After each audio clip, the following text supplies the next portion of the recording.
Exactly. We're not supposed to survive, we're supposed to thrive. And can I get the next slide, please?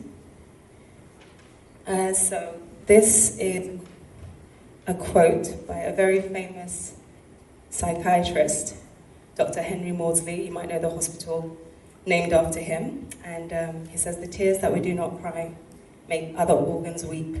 Can anyone think what that actually means? Just shout it out.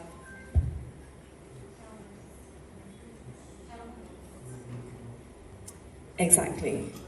If you don't cry your tears, you hold it inside. So if you think of your body, if there's any dis-ease in your body, it manifests as disease in your body, basically. Disease in the mind manifests as disease in the body.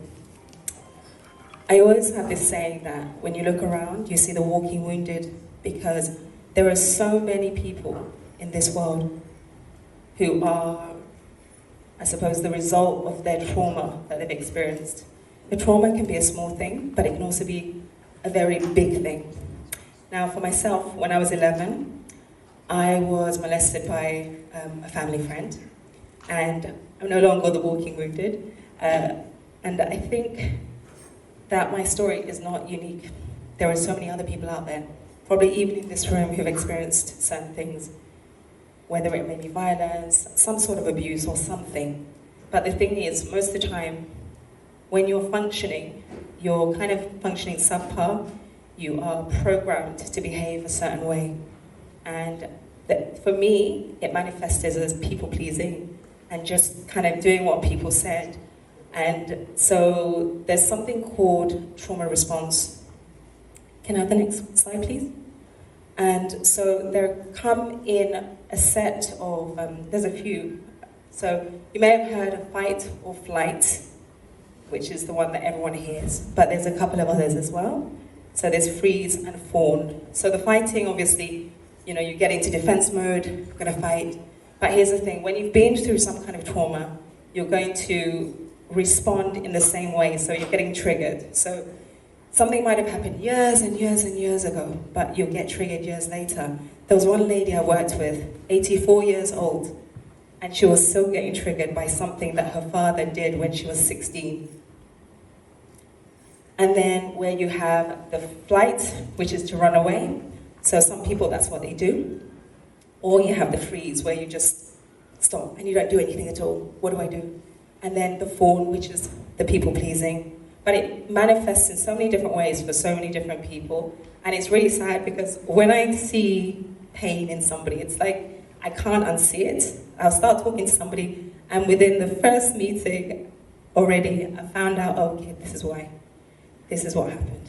And I think God actually gave me this, I call it truth serum, because it doesn't matter who the person is. Somehow I put them at ease. They start telling me things they've never told anybody in their life. It's quite an interesting experience.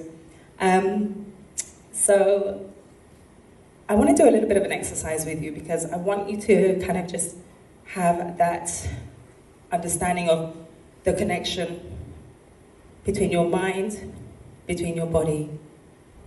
So I'm going to invite you to sit up comfortably in your seats. Just get comfortable. Make sure your feet are parallel, and just use the backrest of your chair as well. If you're standing, okay, no one's standing, we're fine.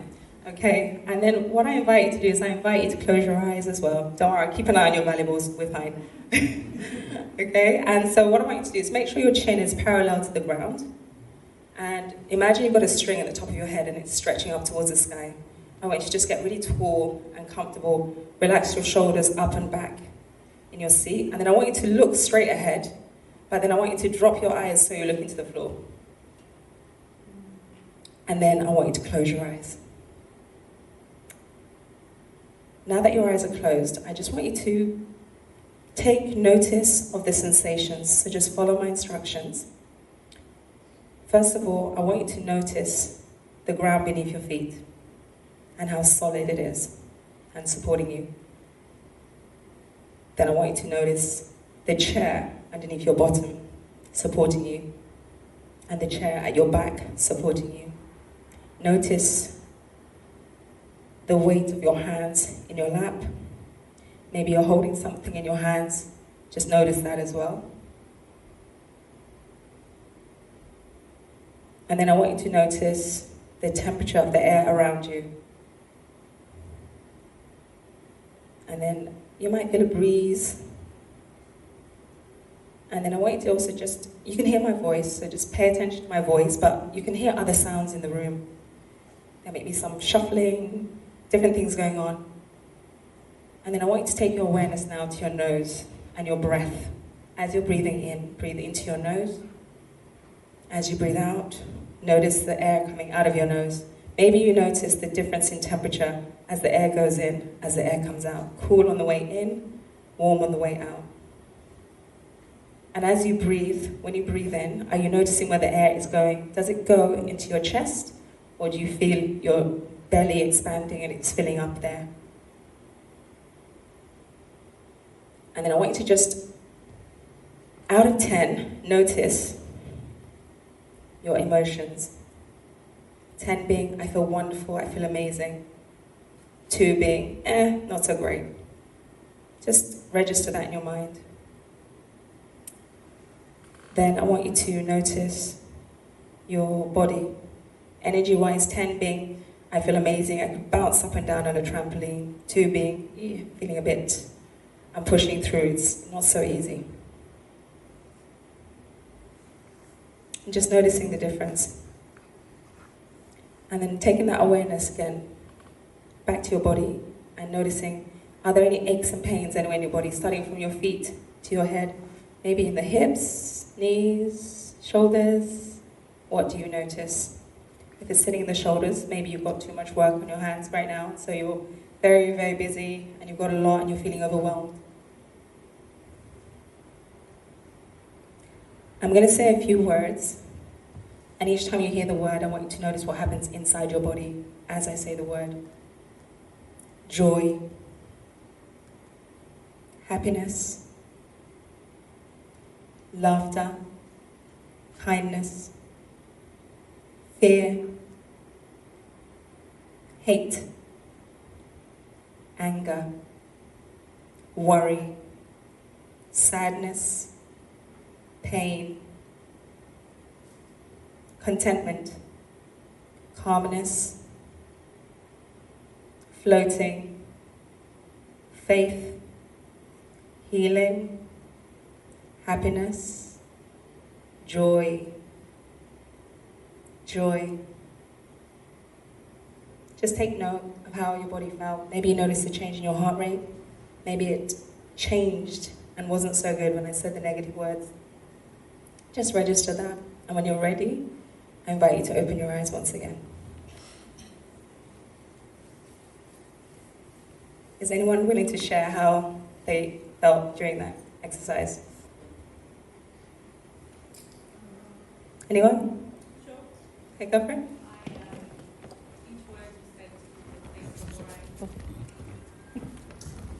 Each word that you said took me to a place of where I was when I felt that whether it's anxiety or worry or pain. I was taken right back to that place. Okay, so you notice the power of words. Your words matter. How you speak to your children matters. How you speak to your friends. How you speak to yourself on an everyday basis. If I came up to you in your face and said to you, oh, you're so this, that, and the other, you would turn around, you want to punch me, right? But guess what? When you say those words to yourself inside, in your heart, there's no one there to tell you off. So be mindful what you say with your words. I'm going to come back to that exercise. So we are made up of spirit. You are a spirit living in a body with a soul. And your soul, you can translate that into the mind, basically. Your mind, you register, you process emotions and everything that's going on in your system. Your physical body is the most external part of you. Your spirit, the most internal part of you. But you need all three aligned and working together for you to function and operate effectively. You know, some people, they might go out, do loads of exercise, they lose the weight, but they haven't sorted out the internal things. You know, when it comes to the emotions, it's always a good idea to you register the emotions because they give you that element of, okay, this is what's happening in my system. But what you don't do is act on those emotions. It's never a good idea to act on your emotions. For me, I always say, I ignore my emotions, because if I start processing them, it's fine to process, but I don't allow myself to move and operate from a place of emotion. You want to operate from a place of faith and clarity and wisdom.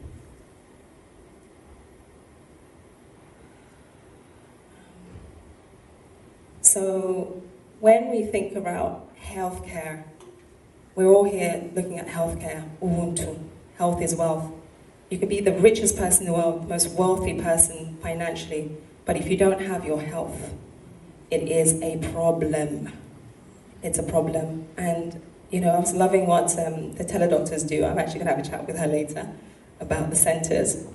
But when you think about how the human body is made up, like I said, you're made up of 3 different parts. So, unfortunately, when you go to medical centers, generally, they focus on one or the other. You know, if you go to a psychiatrist, he's focusing on your head. Go to the doctor, here, take a pill. You know, and then, you know, if you think about someone's got a backache, they're like, oh my gosh, my back. It's like, okay, that's a problem. They give you a pill, they send you home. But the issue is that's not solving the problem. Why do you have a backache in the first place? Is your environment not correct? Do you have, you know, are you sitting wrongly? Do you have bad posture? Are you not exercising enough? Or do you have weak abs? Do you not do enough exercise? It could be so many different things. And this is where we have to think together. When we're doing all the work that we're doing, all the planning, all the entrepreneurial healthcare, we have to think about looking at a person on a holistic level. There is space for doctors, there is space for, you know, psychologists, therapists, all of that. You have to work and look at somebody holistically. So when I speak to people, you know, I ask them, oh, how were you raised? What was your upbringing like? Where do you work? What do you do? I literally ask every single thing, because I want to know, what's your life? What's happened to you? You know, there's one lady I was speaking to. She came to me, and she had a bad shoulder. She literally couldn't raise her, I think it was her left shoulder, she couldn't raise her elbow higher than this.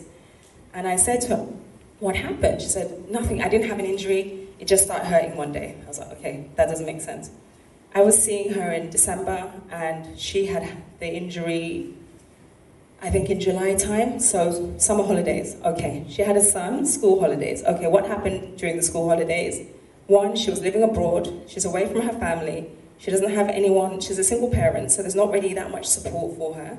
Okay, so what does she do? She's, you know, she's working full time, she's got a son she has to think about to look, you know, who's going to look after him. You know, I mentioned earlier about the shoulders being a place where overwhelm sits. So I asked her, I said, you know, did you speak to somebody about the whole situation? She's spoken to her mother. Left side kind of represents the female. So I was like, okay, so it's a female who spoke to her, that something happened. And when you think about your filters, you know what I said earlier about the words that you speak? They are important, because as a parent, your words will drop right into your child's mind, into your child's heart, into your child's psyche. You're speaking over that child, whatever that may be. But also, for her, this lady, her filters would have been wide open. This is your mother, someone who raised you, held you for 9 months, etc., you know, in her body for 9 months. So whatever her mother said to her was, you know, had affected her, because I said, you know, I listened to what she said, and I said to her, you know what, you're a great mother. You're doing a fantastic job. It is not an easy job. Even when you have 2 parents who absolutely are committed to the childcare, parenthood, and everything. And you know what happened? She started to ugly cry. Like, she was sobbing loudly in the room. She cried and cried and cried. I was like, okay, that's what she needed. And then we finished, you know, sat her up. We were doing, it was like a physical movement, by the way, because I work with movement. Twisted her around, and I did the other side, she was fine. And then I got her to do a position that required her to put her arm up here. And then she was there, she was doing it, no problems, both arms up in the air. And I said, look. She went, look at what? What are you talking about? I said, look. She was like, what? I said, look at your arm. And she went, oh my God! She started screaming. She's like, oh wow! She literally, there was absolutely nothing wrong with it. It was all fine, healed, all good. And she was just like, I cannot believe that I've had this problem for 6 months. By the way, that took me an hour. So we were done in an hour, she was fine with the shoulder. So the words you speak are important. Your filters are important. For yourself, filter them. And holistically, look at the 360. And for me, I don't want people going through life like the walking wounded, because we weren't designed for that. We just weren't. So I suppose to be fair, it was God's guidance. We created something called Aligned Movement. Can I have the next screen, please? Next slide. Aligned Movement, which is a 7-pillar methodology. It's to help women process trauma out of their bodies using biblical wisdom and movement. And so it has, the 7 pillars are analysis, awareness, action, affirmation, adjustment, alignment, authenticity. And it looks at the person on a 360-degree turn. And I want to share some of the tools that I've used in my experience. So if I can have the next slide, please. If you want to just scan that that QR code, sorry, you should be able to download the first chapter of my ebook, which has a little bit in there. So something to read, and obviously reach out if you want to know more. If you know anyone who needs help, please reach out, and I'd love to work with anyone who feels that what I do is helpful. So thank you so much for listening.